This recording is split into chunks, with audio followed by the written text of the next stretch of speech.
Welcome to WCrypto. Hello, my friends. Welcome back to WCrypto.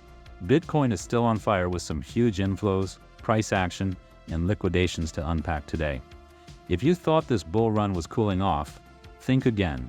There's more at play behind the scenes here. Let's start with the big news. Yesterday, Bitcoin ETFs saw a staggering $870 million in inflows.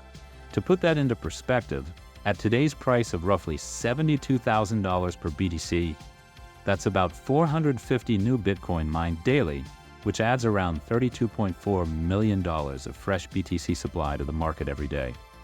Compare that to the $870 million demand we're seeing just from ETFs alone. And it's clear we're looking at some heavy institutional buy pressure.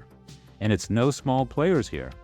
BlackRock leads the pack, accounting for $642.9 million of that.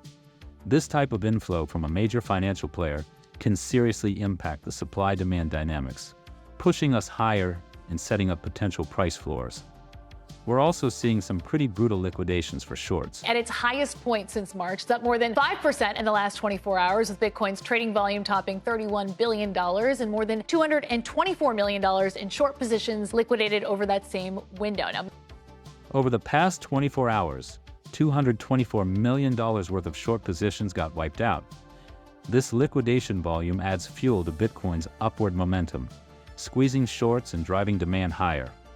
In a bull market, these shorts essentially act as extra fuel, and if they keep getting caught on the wrong side, we could see more dramatic price action.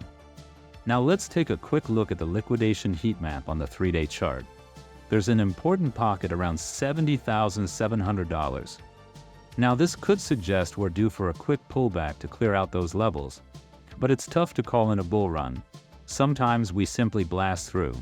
That said, keep this level in mind. It could act as a temporary ceiling or even support, depending on where the momentum takes us. On the 1-hour BTC USD chart, we're seeing some mixed signals. Money flow has been trending down, which can be a caution sign, but we also saw a sharp wave trend signaling a potential bottom here. Personally, I'm telling you to be cautious. I usually like to enter trades when prices are oversold. That's where the setups tend to be strongest.